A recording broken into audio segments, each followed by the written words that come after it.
Bien, muchísimas gracias, primero a doña Juana, por tener a su biblioteca, la Biblioteca de su pueblo, para presentar esta magnífica novedad y, como ya relataré ahora, ha conseguido ya, de hecho, un premio magnífico. Sin más, Juana, es un inmenso honor recibirte y acompañarte en esta Biblioteca Municipal de Vega, templo del conocimiento y la cultura, y que es... Gracias. Juana Penis Maeso es la ganadora del premio Provincia de Guadalajara en Narrativa 2021 Camilo José Cela, convocado por la Diputación Provincial. Así lo acordó por mayoría el jurado del premio, tras examinar las 134 obras presentadas y realizar la oportuna selección y las consiguientes votaciones, concedieron el primer premio de narrativa 2021 Camilo José Cela a la obra titulada Los Ángeles de la Ira, cuya autora resultó ser Juana Pinés Maeso de Manzanares, Ciudad Real. Así es como consta en el sucinto relato del premio. Hoy, los que estamos aquí, vamos a tener el privilegio de que nos lo presente en nuestra biblioteca en su puesta de largo. Juana Pinés Maeso, para quien no la conozca, nació en Manzanares en 1953, y disculpe por el año, y repite galardón, pues ya obtuvo este mismo premio en 2011. Es hija y nieta de escritores, escribe desde los 14 años, edad en la que empieza a publicar cuentos y relatos cortos en prensa. Durante 8 años ha sido directora del Grupo Literario Guadiana y de la revista literaria Mansa. Cuenta en su haber con más de 200 premios de carácter nacional e internacional.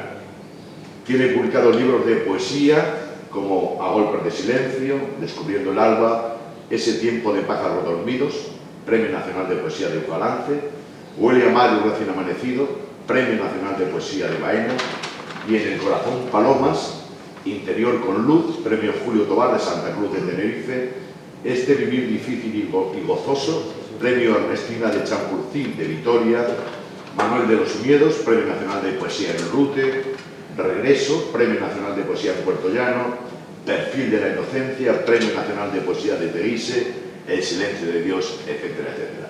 Pueden darse ustedes darse cuenta de la calidad de nuestra escritora. En prosa, Juana Pinés tiene publicado Cuenta las cosas como si fueran ciertas, y posee además varios libros inéditos, entre ellos 4 novelas. De nuevo, Juana, muchísimas gracias por tu presencia. Es un honor que nos haces a nuestra biblioteca. En nombre de su directora, del equipo y en el mío propio, muchísimas gracias por estar aquí. Gracias por vuestro recibimiento. A mi compañero comparativo, don Alfonso López Villalta, por acompañarnos, y repito a todos ustedes por su presencia. Les dejo ahora con su presentador, don Alfredo Jesús Sánchez Rodríguez, poeta también. Muchas gracias. Muchas gracias.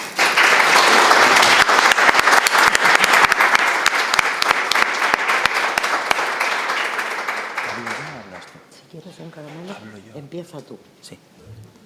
Que para eso te pago. Buenas tardes. Bueno, es un gusto estar aquí y ver cómo está esta sala, que en actos como este suele ser bastante minoritario el público que acude a ellos, así que es todo un gustazo, y para mí lo es también estar aquí a tu lado. Bien, Los Ángeles de la Ira, que es la novela que presentamos hoy, yo tengo que decir algunas cositas, y ya le he dicho a Juana que cuando ella se canse que me dé un codazo evidente y yo dejo de hablar para que hable ella, porque puede ser baladí lo que yo diga y lo importante es lo que ella tenga que leer. Bueno, cuando Juana me propuso y me eligió para la presentación de su novela, lo primero que me produjo fue orgullo, honor de que hubiera pensado en mí ella, en su altura, tan admirada por mí y con su peso, como escritora, claro. Pero pronto, enseguida fue el tembleque. ¿Qué hago yo presentando una novela? Una novela, que yo lo que escribo es poesía. Una novela de esta mujer, estrella que lo es para mí desde que la descubrí hace ya unos cuantos años. No muchos, la verdad. Me hubiera gustado llegar a ella mucho antes. Pero ella insistió y le puse entonces los peros que se me ocurrieron, por lo poco que me veía yo haciendo lo que me pedía, y más ante una obra como esta, espléndida, que yo ya había leído, enviada por sus manos generosas, cuando hasta ella dudaba de su calidad por el nulo resultado que tenía en los circuitos certameneros, dicho de su boca. Y eso le daba que pensar sobre la propia estimación que uno tiene de lo que hace, diciéndome con esa gracia suya tan manchega que todos tendemos a creer que nuestros piojos nos parecen gacelas.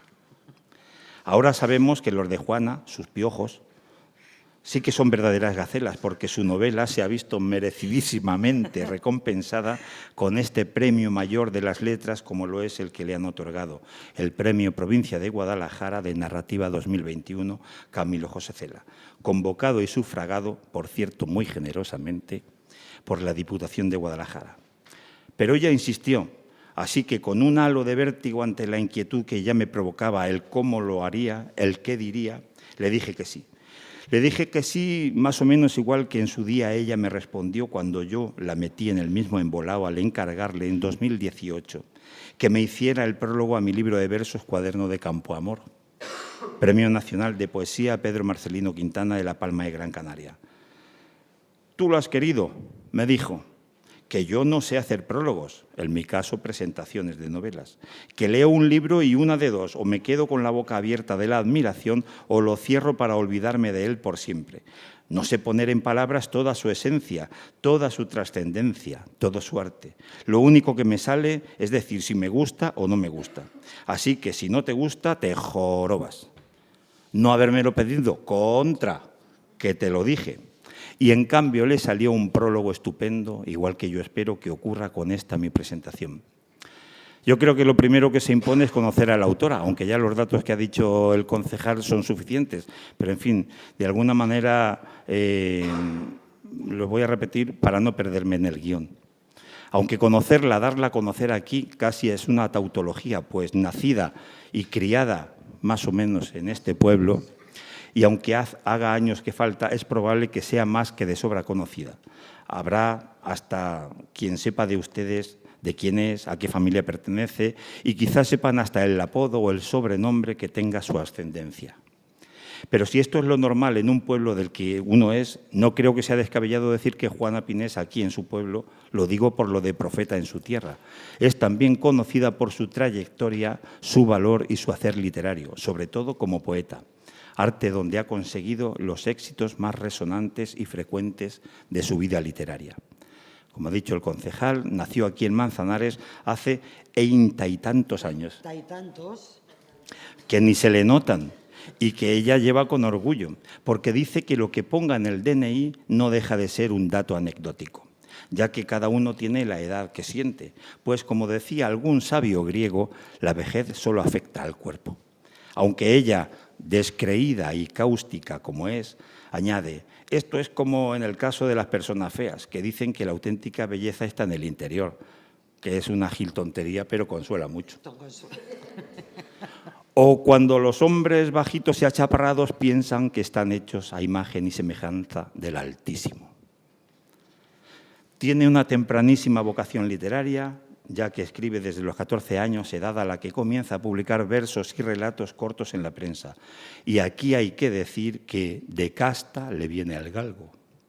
Es hija y nieta de escritores. Su abuelo, el tío del Sebo, Antonio Pinés Núñez Hoyo, asentado aquí en Manzanares, fue, entre otras cosas, un periodista comprometido, fundó el Cauterio Social en los años 30, muy avanzado en reivindicación y defensa de temas sociales. La biblioteca de su barrio, el Madrid moderno, hoy Calvario, llevó su nombre hasta que la cerraron a finales de 2019 para integrar sus fondos y su servicio en esta casa donde estamos ahora. Y su padre, también escritor de versos y hombre comprometido, tenía en casa una más que aseada biblioteca que permitió a Juana leer desde muy pequeña obras y autores impensables para una niña de su edad y menos en un entorno rural. Con 18 años se traslada a Madrid a trabajar después de la muerte de su padre y desde entonces ha sido un no parar. Ha publicado 14 libros de verso, la mayoría de ellos como consecuencia de importantes premios literarios, un libro de relatos y 2 novelas. Tiene en su haber, dice en su currículum, así, grosso modo, porque ya ha perdido la cuenta, más de 200 premios literarios de carácter nacional e internacional y en su cajón hay, esperando editor, sorpresas inéditas de todo tipo para el futuro. Poemarios, relatos, poesía y cuento infantil, novela, etc. Forma parte del grupo literario Guadiana desde in illo tempore y en 1999 y por 8 años se hizo cargo de su dirección y de su revista literaria Mancha, que por cierto ahora coordino yo, heredando una tradición poética de mucho peso a la que supo dar el vigor que estaba necesitando e incorporar savia y nombres nuevos que son hoy día, en muchos casos, valores consolidados dentro de la poesía. Yo conocí a Juana en el primer trimestre de 2014, después de mi incorporación al Grupo Literario Guadiana en febrero de ese año. Ni que decir tiene que me cautivó como persona, pero fue cuando la leí cuando me atrapó definitivamente. Me impresiona como creadora, sobre todo como poeta, por su verdad, su lenguaje y la construcción tan personalísima e inspirada de sus imágenes. Sus versos están llenos de emoción, de honestidad y valentía, con un lirismo hondo y sugerente que nace de y llega a lo más profundo, porque ella escribe, me tiene dicho, en defensa propia. Sí. Y que la poesía ha sido una forma de mantener el alma por encima de la mierdecilla, con perdón, que me rodeaba. Y la adoro como persona porque tiene un ingenio rápido y divertido, un gran sentido del humor y una cachaza y una retranca que hace que te la quieras llevar siempre de compañera a cualquier reunión de amigos. Dice de sí misma, yo, una mujer inclinada al chiste, a la risa, al regocijo y a la alegría, escribo unas cosas que dan asquito. Y es que a veces respondo como respondió aquel ciprés. No, si yo no soy un árbol triste. Lo que pasa es que me ponen en unos sitios. ¿Ven lo que les digo del humor de Juana? Bueno, nuestra relación, que yo calificaría de consolidada, ha pasado con frecuencia por episodios guadiana, no por compañeros que somos del grupo que lleva este nombre, sino por su naturaleza, la de Juana, de alumbrada y desaparecida. Tal que este río nuestro que en su tránsito nos da la vida de su agua y sus riberas, y porque a pesar de las oscuridades que la ocultan temporalmente, le sigue ardiendo la ilusión y la capacidad de trabajo, y tiene esa voluntad de no dejar que un proyecto, una idea, un preparto se malogre, sino que insiste en hacerlo luz, sabiendo cuando está en esa especie de fiebre creativa, que es cuando soy absolutamente feliz. Me siento plena y llena de gracia. Es una sensación maravillosa, vivificante e inefable. Estoy viva. Es por eso que la veo yo como un ave fénix que, como guadiana intermitente pero cierto, se reinventa y se hace de nuevo fuego que se eleva y agua benéfica que inunda.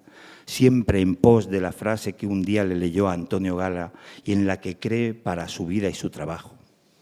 No debemos pretender ser el mejor de todos, pero sí el mejor de nosotros mismos. Correcto. Por eso, por sus ausencias y sus intermitencias, yo le hice ya en 2016 estas liras al modo de Juan de Yepes. ¿A dónde te escondiste, Juana, que me dejaste tanta herida? Como la cierva huiste haciéndote la esquiva, salí tras ti clamando y era sida. Manchegos los que fuerdes allá por las sus calles al otero, si por ventura vierdes a la que yo más quiero, decilde que adolezco, peno y muero. Buscando tus amores iré peregrinando a tus riberas, no atenderé favores y temeré que puedas seguirme tan oculta y no me quieras. Apaga tus enojos si es que alguno pudieras meter en ellos. Y véate en mis ojos, pues eres lumbre de ellos, y solo para ti quiero tenellos.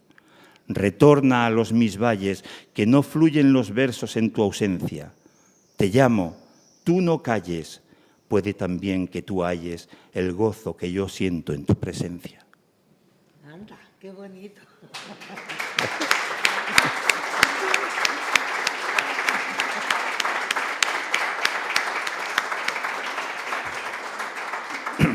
Bueno, y llegamos a la novela. Podrían pensar que no llegaríamos nunca, ¿verdad? Pues sí, hemos llegado. Aunque parece que me ha pasado como le pasó a Groucho Marx, que al publicar una crítica que le habían encargado sobre un libro, dijo: estuve tan ocupado escribiendo la crítica, en mi caso la presentación, que nunca pude sentarme a leer el libro. Bueno, pues vamos al turrón. Hay que decir así de entrada que la novela es, como ahora dirían los jóvenes, una pasada. Es, como ha dicho la misma Juana, una novela dura, pero conmovedora. Y añado yo, es intensa y emocional, y es tierna y es poética. Juana construye un personaje principal al que somete a un impactante y profundo ejercicio de introspección y regresión muy doloroso, hasta un tiempo ido, pero que sigue latente en lo más intrincado de la memoria. Rodeado de las circunstancias más adversas y más tratándose de una niña, catarsis que concluye en una esperanza liberadora a base de voluntad, de querer ser, de compasión y de bondad.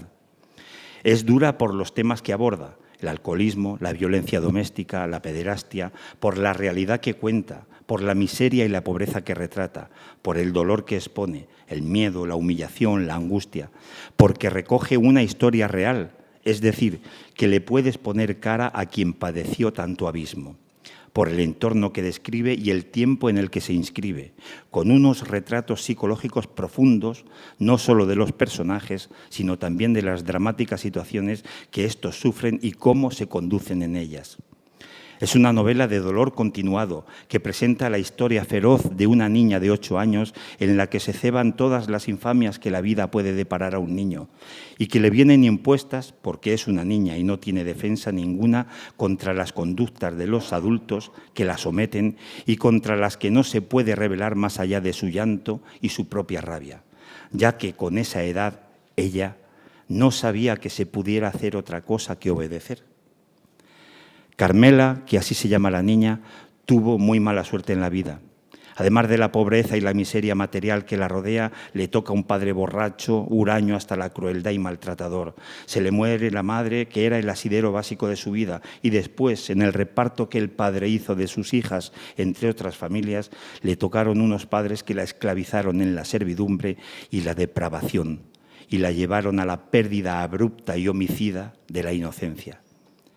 La víctima, que por su inseguridad y timidez puede llegar a convertirse en un ser obediente hasta mostrar una sumisión de perro apaleado, es, sin embargo, y para su edad, lista, madura, espabilada y con una voluntad vital e inconsciente de supervivencia que solo puede discernir, aguantar y metabolizar la iniquidad que la rodea. Igual que hacen todas las células de los seres vivos en el proceso vital, biológico y bioquímico que se produce continuamente. Es decir, la lucha titánica, el esfuerzo innato de vivir. Pero es también una historia de redención, de compasión, de piedad, de reconciliación interior y, sobre todo, de bondad infinita en el corazón de una mujer, una niña, que sufrió tantísimo. Una historia de abandono, de desvalimiento, pero también de valentía, de amor entre hermanos, de solidaridad, de voluntad y orgullo de ser, aún en la pobreza y en la sordidez de una vida, un ser humano inmenso en su dignidad, aunque ella eso no lo supiera, que ha llegado a su madurez sin rencor hacia todos los que le hicieron de su vida un infierno y a los que incluso dedica su tiempo y sus cuidados en los últimos días de sus vidas. Bondad, sí, compasión y piedad, aunque no pueda soportar y la lleve hasta el vómito, el recuerdo del olor, sentido que está muy presente en la novela, el recuerdo del olor, digo, y del tacto y del sonido perverso y criminal que arruinó su vida. Esa execrable conducta de un pseudo padre que abrojó su corazón herido de muerte hasta más allá de sus 50 años en que pudo descubrir la luz de la esperanza, apoyada también en el poder salvífico y recién descubierto de la lectura y la poesía. Tiene personajes categóricos, espléndidamente descritos y delimitados, clavados en unas pocas frases en toda su dimensión, con pocos adjetivos, pero tremendamente eficaces, identificativos y esclarecedores de lo que quieren ser en la pluma de Juana, unos breves en su paso por la novela y otros analizados a lo largo de toda ella. Hay personajes infames hasta la ira y la náusea, y otros luminosos que en su nobleza y su bondad destacan entre el barro, como es el caso de la protagonista o sus hermanos. Pero ese destello también alcanza a personajes secundarios, sobre todo a Lucrecia, mujer cálida y generosa como la tierra, lo más parecido a una madre que tuvo Carmela, o a Lola, su primera amiga y compañera de taller con la que encontró por primera vez el cielo abierto y le abrió los ojos a lo que podía atisbarse que quizá fuera la existencia de la libertad. Es también una novela comprometida, de denuncia, que va más allá de la historia que cuenta. Es extensiva a la sociedad entera de aquella época, porque la crudeza, la miseria que describe, no tanto la material, sino la vivencial, la emocional, no trascendió en muchísimos casos más allá de las oscuras paredes de muchos dormitorios y muchos domicilios. Quedó ahí, infectando de oprobio las vidas de muchas mujeres. Los labios reventados, las cejas rotas, el miedo, la invisibilidad, la sumisión, la angustia infinita y estéril que ni siquiera genera esperanza, situaba a las mujeres en el más absoluto abandono, desprotección e indefensión, tanto por las autoridades como por la justicia y, sobre todo, por la sociedad. Porque encima estaba mal visto que te pegaran o que abusaran de ti, máxime si eres una niña o un niño, siempre tan dados a fantasear y a mentir. Todo ello debe ayudarnos a ser conscientes de que esa lacra, ese monstruo sigue vivo y activo y furibundo, a pesar de todo lo que se hace por acorralarlo. Sigue vivo y despeñando por la cima de la humillación y la agonía muchas ilusiones, muchas dignidades y muchas vidas. Igual que el abismo de negrura, culpabilidad y desasosiego que abre en la mente de una niña la libidinosidad infecta del abuso sexual.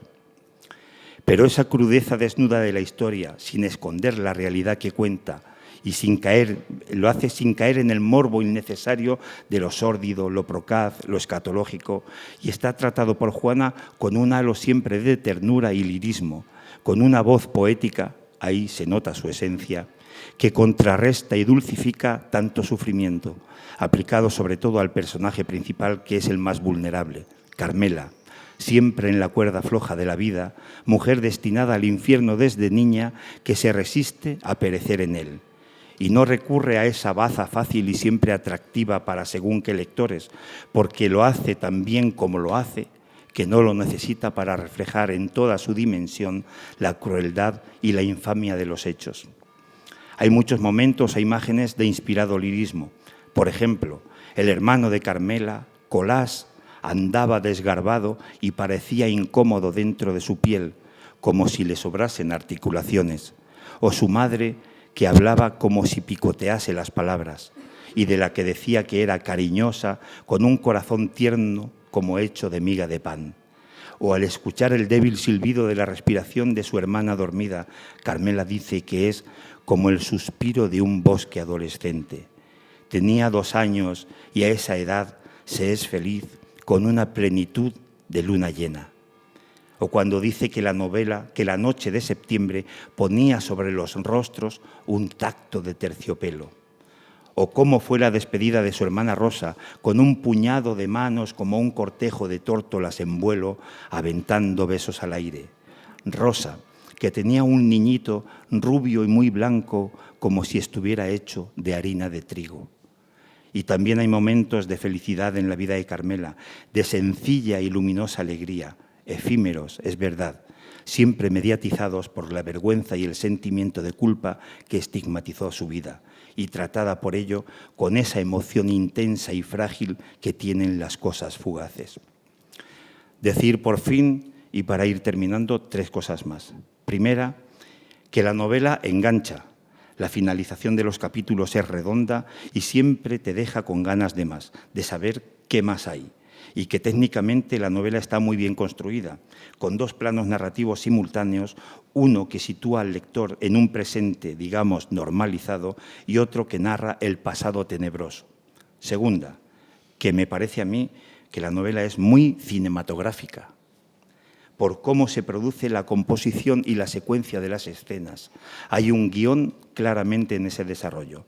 Y tercera, que creo que en la novela hay mucho, mucho de Juana, en detalles salvadores de la adversidad, en el tratamiento que hace de la superación de los dolores, la desdicha y los desengaños a través de la compasión, la ternura, la entrega y la bondad que aplica a sus personajes.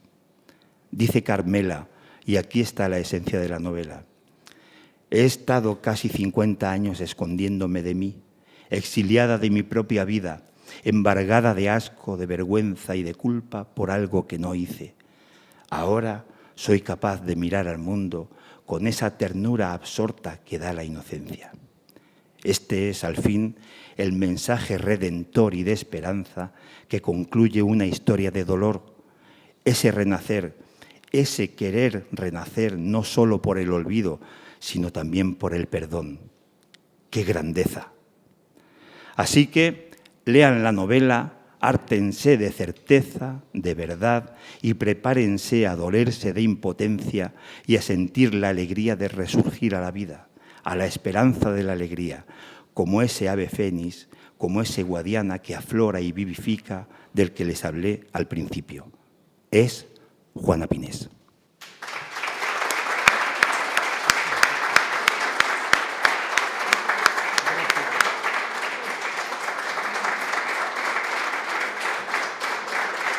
Gracias. Bueno, pues aquí estoy ya frente a ustedes. La novela ha salido recientemente, la han publicado en una editorial barcelonesa y el primer sitio donde la presento es en Manzanares, Nobleza obliga. La novela, ya lo he comentado con anterioridad, surgió de una forma un tanto extraña, porque yo soy una persona un poco anárquica, me ocurren cosas un poco surrealistas. Muchas veces se me ocurre una frase que no tiene sentido alguno para mí, simplemente una frase que por lo que sea me llama la atención y me la guardo aquí en el disco duro, porque digo, qué sugerente esta frase que se me ha ocurrido. Y una noche, a medio dormir, que es cuando se me pone en funcionamiento todo el sistema neuronal, se me vino a la cabeza Los ángeles de la ira. Y dije, ¡ay, qué bonito me resulta esto! Debería escribir algo que, lógicamente, viniese a cuento con eso que se supone que puede ser un título.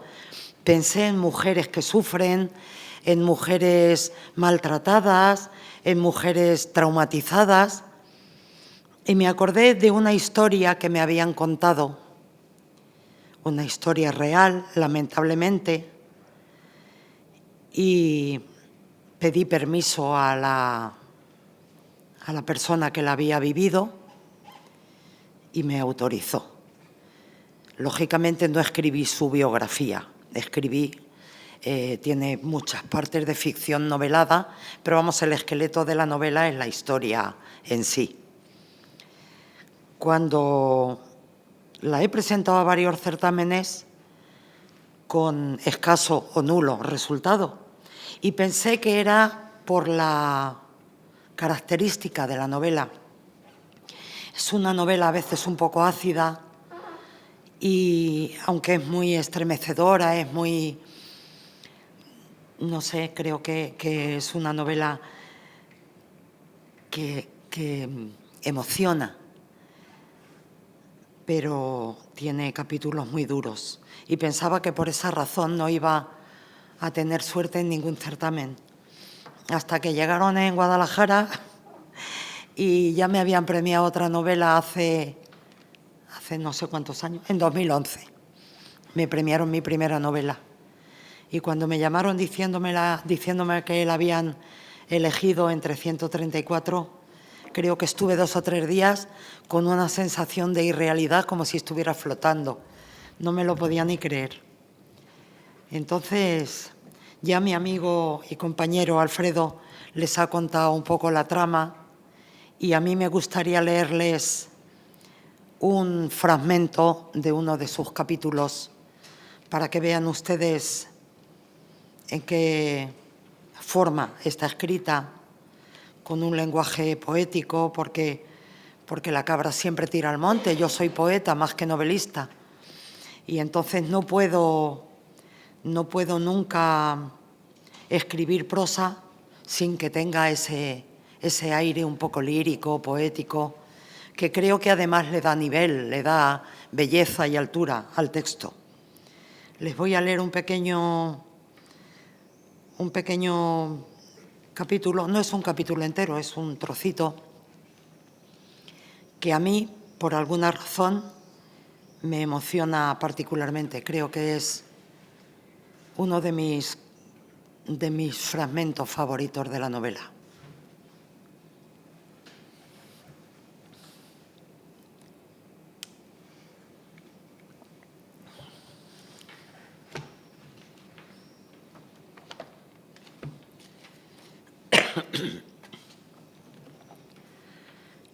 Recuerdo el día de mi comunión como algo especialmente amargo.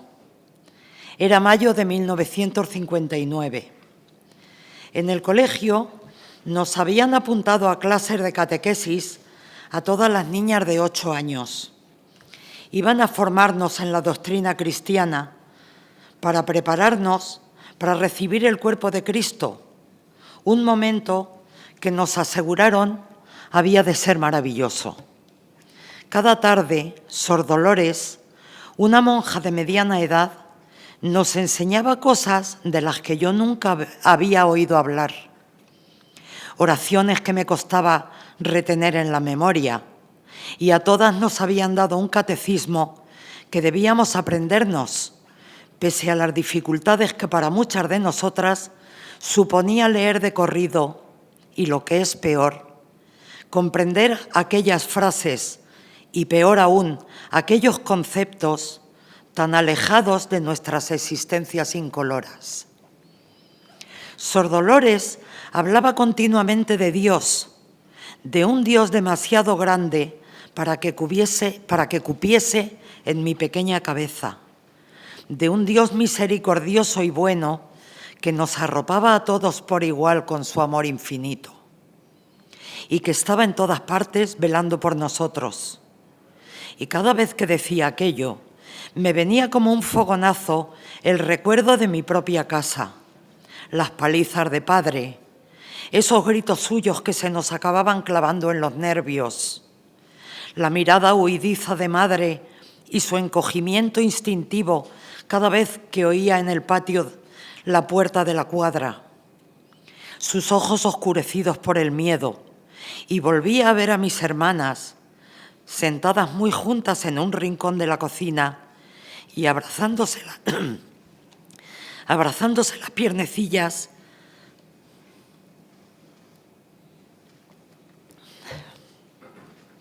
para protegerse de no sabían qué. Y pensaba sin querer que aquel Dios bondadoso que estaba en todas partes seguramente se habría olvidado de nosotros, porque a mi casa no había ido nunca. El día que la monja nos explicó en qué consistía la comunión, rompí a llorar presa de un ataque de nervios. Luego todas las niñas se echaron a reír y aquello solo aumentó mi confusión y mi vergüenza. Cuando Sor Dolores dijo que nos teníamos que poner en fila y acercarnos despacito al altar, donde el sacerdote nos iría dando la hostia consagrada, sentí que me temblaban las piernas y se me erizaba el vello. Y sin poder contenerme, me puse a llorar desconsoladamente. Presentí en sus palabras una amenaza oscura que me encogía el corazón. Un nuevo temor que se sumaba a los que ya llevaba acumulados. Escondí la cabeza entre los brazos, recostada sobre el pupitre, y lloré ahogándome en mis propias lágrimas. «Pero Carmela, hija, ¿qué te pasa?», preguntó la monja sorprendida.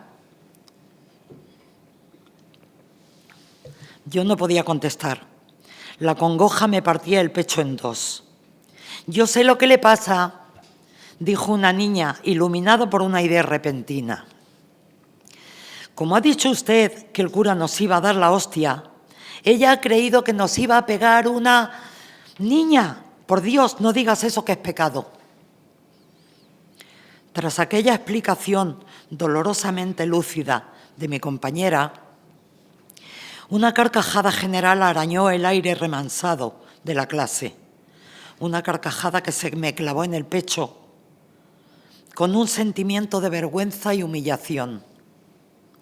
Sí, fue aquella palabra, escuchada tantas veces en un contexto tan diferente a aquel, la que despertó un eco de alarma en mi conciencia, el presentimiento de una nueva paliza.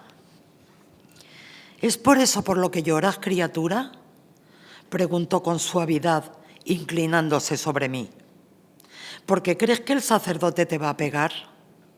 ¡Silencio, niñas! No quiero ni una risa más. Todas las voces se acallaron de repente.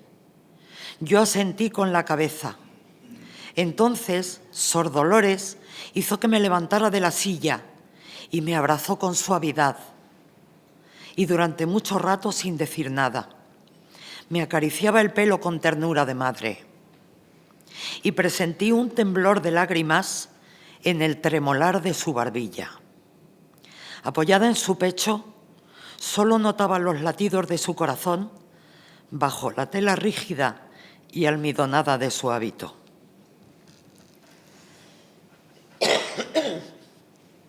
Disculpen ustedes, pero es que tengo problemas de garganta.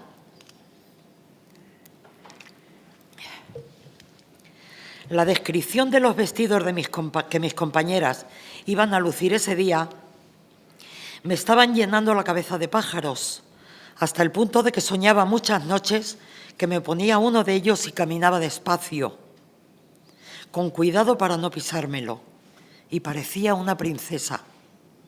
Pero sabía de antemano que madre no podía comprarme uno. Me sentó en sus rodillas una tarde y me explicó que no había dinero para un traje de esos. Ni siquiera tenía un vestido bonito que ponerme ese día. Tendría que hacer la comunión con el uniforme del colegio, el babi blanco de grandes bolsillos que llevábamos a clase a diario. La idea de desfilar entre mis compañeras, ellas vestidas con un traje de comunión y yo con aquel uniforme, me provocó una rabieta espantosa. Lloré, pataleé y me tiré al suelo sintiéndome absolutamente desgraciada. Madre, lejos de regañarme, me miraba en silencio y había en su mirada una negritud espesa y una expresión muy parecida al desconsuelo. Creo que ella también se sentía desgraciada y compartía mi rabia por no poder ofrecerme ni tan siquiera un día unas migajas de felicidad. Acabamos llorando abrazadas. Luego supe que había estado mirando las sábanas, a ver si entre todas daba con alguna lo bastante nueva como para hacerme un vestido que pareciera decoroso. Pero todas tenían remiendos, costuras y parches que las hacían inservibles. ¿Sabes qué he pensado, Carmelilla?, me dijo un día, que aunque vayas con el babi del colegio, al acabar la ceremonia te haré una fiesta. Cuando volvamos de la iglesia, prepararé chocolate y haré picatostes y comeremos todos. Y si quieres, podemos invitar a alguna vecina, a Lucrecia, por supuesto. Y te haré un regalo bonito. He visto un plumier en una tienda, así que te lo compraré junto con una caja de colores. El día antes de la comunión estuvo lavando el uniforme y tendiéndolo al sol bien enjabonado, para que se quedase absolutamente blanco. Después de aclarado y seco, lo almidonó y lo extendió cuidadosamente sobre el respaldo de una silla. Yo la miraba sin mostrar interés alguno, indiferente por completo a todos aquellos preparativos. Pero ella seguía empeñada en hacer que aquel día fuera especial para mí. «Tengo algo para ti», me anunció y había unas hilachas de ilusión brillándole en los ojos. Se fue a su alcoba y volvió con algo entre las manos. ¿Qué es eso? ¿No lo ves? Es un velo. Te lo he hecho con un pañito de ganchillo que tenía guardado. Es un poco pequeño, pero lo he sujetado con unas puntadas a una diadema. Te quedará bonito.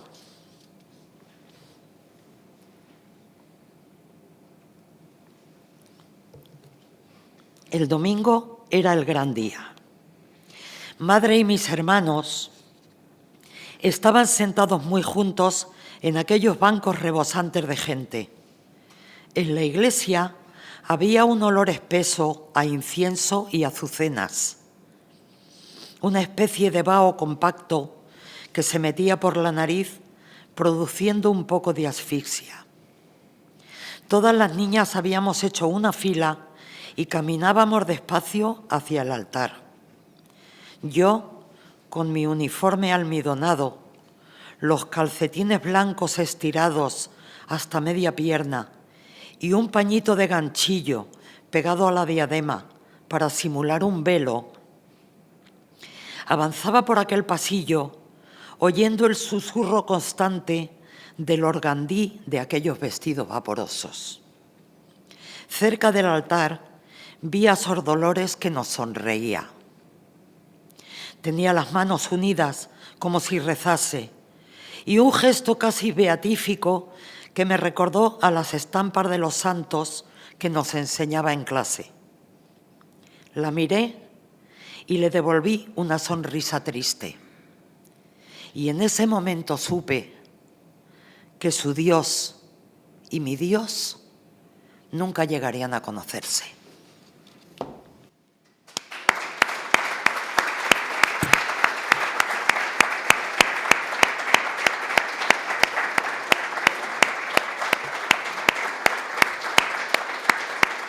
Gracias.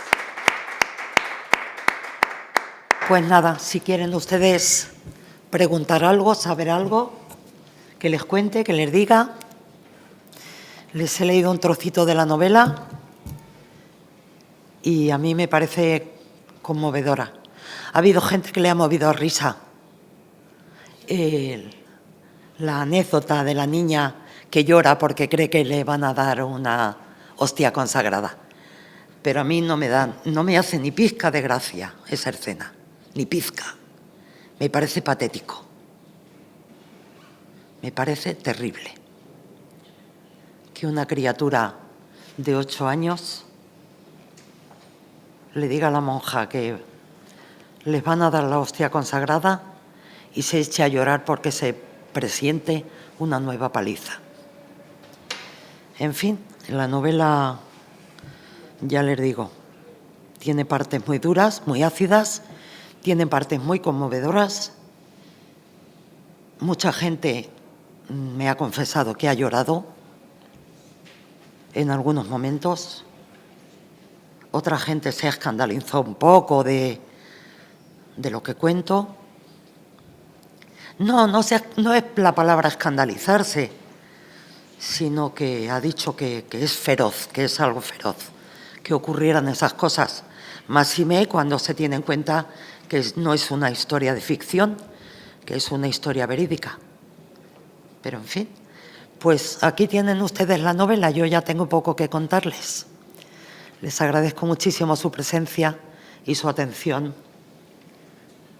y seguiremos. ¿Cuánto tiempo te ha llevado el escribirla, el pensarla, el escribirla? Porque no es una novela, sino que escribiese de un tirón. La escribí prácticamente de un tirón en 6 meses. También debo decir que yo ya estaba jubilada. No sé si cuando la escribí estaba jubilada o prejubilada. El caso es que yo ya no tenía problemas de madrugones. Y me he tirado muchas, infinitas noches sin acostarme, sentada en el ordenador escribiendo, escribiendo, escribiendo. Cuando tienes una idea en la cabeza, tanto en poesía como en narrativa, tienes una idea, que ves la palabra exacta, que ves la frase concreta en tu cabeza, no te puedes acostar y dormir porque se pierde, se desvanece. Yo digo muchas veces que es como estar en un estado de gracia. Cuando tienes la visita de la inspiración, que a veces cuesta tanto, pues entonces aprovechaba esas noches, me quedaba escribiendo y a las 7 de la mañana, cuando ya veía que clareaba, pues ya me lavaba la cara, me tomaba un café y me ponía a mis labores domésticas.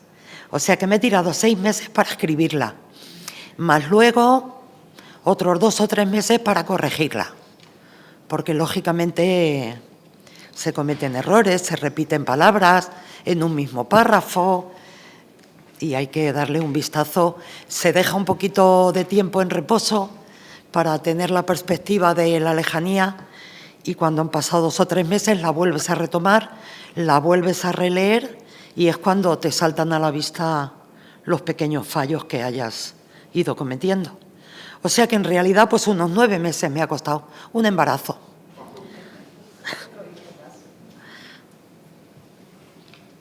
¿El final siempre lo has tenido claro o te ha costado no acabar con un final triste o siempre lo has tenido claro? El final siempre lo he tenido claro. El final quería que fuese esperanzador. Porque ya de que por sí la novela es cruda, si encima le pongo un final trágico o triste, pues posiblemente muchos lectores se acabarían suicidando o pegándome un tiro a mí. Entonces he decidido, porque es que además es cierto que el final de esta persona ha sido esperanzador. Ha sabido aprovechar el crecimiento personal, ha recibido ayuda de otras personas que la han sacado un poco de ese pozo oscuro, porque vivía un poco recreándose y regodeándose en aquel pasado tormentoso y también ha necesitado ayuda psiquiátrica para resurgir de sus propias cenizas. Entonces sí, el final es medianamente agradable, es esperanzador. Hola.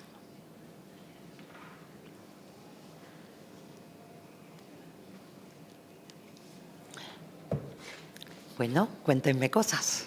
Como ha dicho el presentador, ¿hay secuencias, momentos, escenas autobiográficas?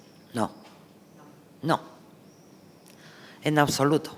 No, el presentador no ha dicho que las hubiera, No. sino en el tratamiento de la bondad, de la ternura, de la entrega, de la forma de superar la adversidad. Sí, en eso quizá. Que eso es otra cosa. Yo me considero,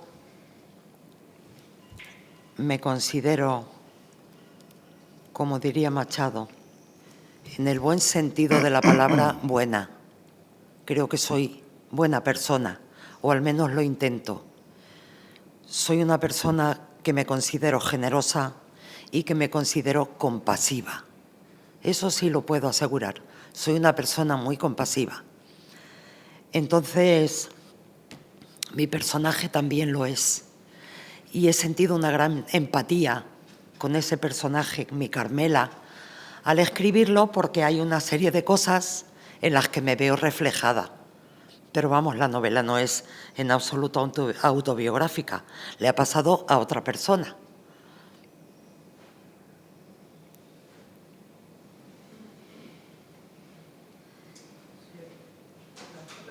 La otra novela que tienes en el cajón, los temas que tratas son también por algo que hayas conocido, alguna historia que te han contado, o son totalmente de ficción. La otra novela que me premiaron, que se titula Tal vez la noche me redima, es una novela totalmente de ficción. Toda la situación es ficticia. Sin embargo, reconozco que le he hecho al personaje principal, le he hecho muchos préstamos personales. Hay muchas cosas donde la gente que me ha leído me ve a mí. Cuenta la historia de una mujer joven que tiene un hijo adolescente y tiene una floristería, y un día la llama la policía para decirle que su marido ha tenido un accidente gravísimo, que vaya a urgencias de tal hospital en Madrid. Cuando llega la mujer al hospital, el médico le dice que el marido ha sufrido un grave traumatismo craneoencefálico, que está en coma, pero que afortunadamente su acompañante, su joven acompañante, está ilesa. Y ahí empieza toda la historia. La joven acompañante, que era una de sus jóvenes acompañantes habituales. Y entonces, pues es una historia donde la mujer va desarrollando diariamente, en el tiempo que va a verlo a la UCI, pues va desgranando los agravios, las mezquindades de su panorama conyugal. Entonces, ya digo que no es... Una vez una compañera me preguntó que si esa señora de mi novela era yo. Y le dije que no, que ni el Arturo, que se llama el infiel, era mi Arturo, ni la señora, que por cierto no tiene nombre en la novela, era yo. Que yo no sabía si tenía cuernos en este mundo, pero que esos cuernos que contaba no eran los míos. O sea que...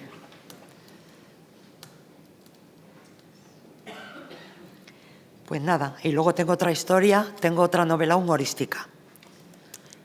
Pero esa, siempre he dicho que está feo lo que voy a decir, pero siempre he considerado que era literatura de retrete.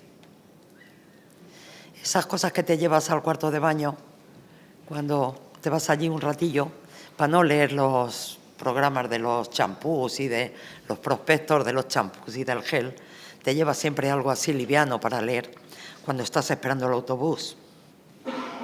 El caso es que quedó finalista en un certamen muy prestigioso de Madrid, donde el ganador fue Francisco Nieva. Eso fue una cosa muy sorprendente, sí. Eso fue algo sorprendente. ¿El qué? Que es difícil encontrar novelas de humor. Pues Es que es difícil. me llamaron, habían programado una cena de gala en el Hotel Palace en Madrid. Bueno. Aquello de cenar muchos platos y mucha parafernalia y quedarte con hambre siempre, porque te ponen unos platos así gigantescos con 4 pijaditas. Y era Francisco Nieva y yo quedé finalista.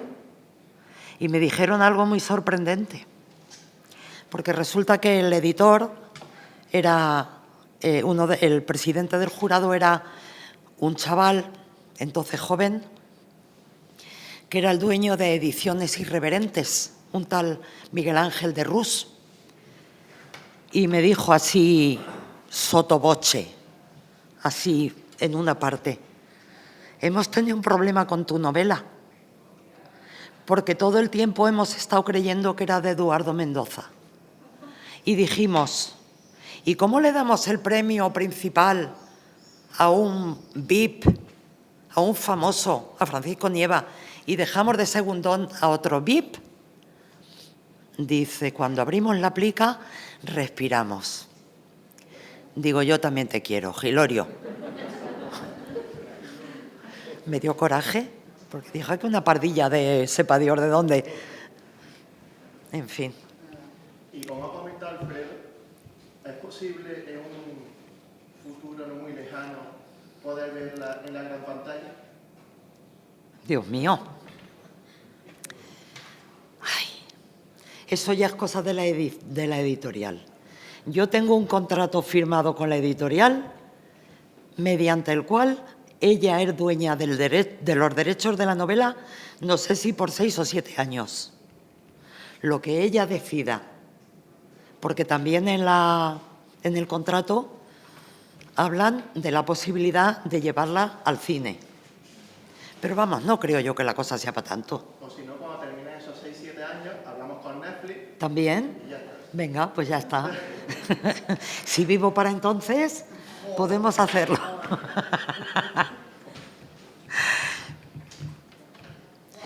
¿Y si ella tiene los derechos, te ha dado a ti ejemplares? ¿Perdón? El mundo editorial es complejísimo, porque evidentemente una editorial es un negocio por encima de todo. Me ha dado 10 ejemplares de la tirada, 10. El resto que he necesitado para regalar a amigos, a gente íntima, a gente muy del corazón, a compromisos, a familiares, los he tenido que comprar. Me han hecho un 40% de descuento, eso sí. Sí, me han dado 10 ejemplares y el resto que he necesitado los he comprado con un descuento. Y luego se supone que una vez al año hacemos cuentas, hacemos un balance de lo que se ha vendido y me dan un 10% de las ventas. Me imagino que a los escritores, a Pérez Reverte también le darán un 10%, creo que es lo que está estipulado. Pero claro, no es lo mismo vender 300.000 novelas que vender 14. O sea que la diferencia es notoria. Pero bueno, nos apañamos. No pretendo hacerme rica, pretendo hacer lo que me gusta, escribir. Y ya está.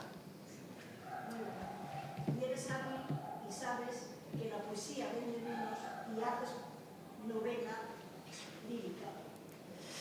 No, normalmente mi tendencia es hacer poesía, pero ocurre muchas veces. Yo sigo con mi agua. En la poesía siempre se habla de las 3 heridas que decía Miguel Hernández: la del amor, la de la muerte y la de la vida. En poesía está todo dicho, todo, porque siempre nos circunscribimos a los mismos temas: la soledad, la añoranza, la pérdida, las emociones del corazón. Entonces, muchas veces, cuando ya se tienen, como yo tengo, no sé si son 15 poemarios escritos, pues a veces ya me veo que no quiero repetirme, que no quiero volver al cansineo de lo mismo, siempre lo mismo. Y por eso, pues digo, vamos a tocar otros géneros. De todas maneras, entre poemario y poemario siempre he escrito relato corto, siempre he escrito cuentos o relato corto. Y lo de la novela pues fue una aventura que un día se me ocurrió ensayar y resultó bien. Y tuve suerte. Así es que, pues bueno, pues sigo escribiendo novela. Pero vamos, eso no quiere decir que haya abandonado la poesía para nada. De hecho, la novela la sigo escribiendo con muchísimas pinceladas poéticas, porque es lo que es mi esencia. ¿Las que tienes en el cajón, pretendes sacarlas a la luz en algún momento? No tengo más novelas. Tengo un par de poemarios, un libro que es como autobiográfico, es que tampoco es autobiográfico, ni es biográfico. Hablo de mi vida aquí en Manzanares, con mi padre, con mi madre y con mis 2 hermanos. Entonces voy haciendo un repaso. Primero hablo de mi padre, de sus características, de su ideología, de su implicación política, de su afición a escribir. Luego hablo de mi madre como compañera inseparable de él, que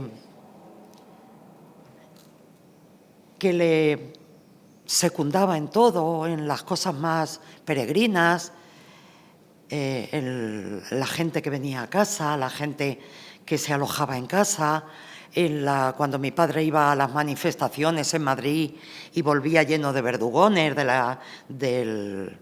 que le pegaban a la policía, y mi madre pues todo eso lo vivía y lo sufría porque era un matrimonio muy bien avenido y un matrimonio que se quería mucho, y entonces ella lo sufría en su carne, pero lo toleraba.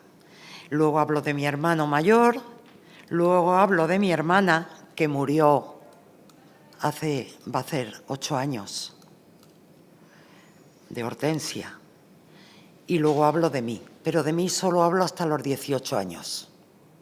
Ahí ya se termina el asunto.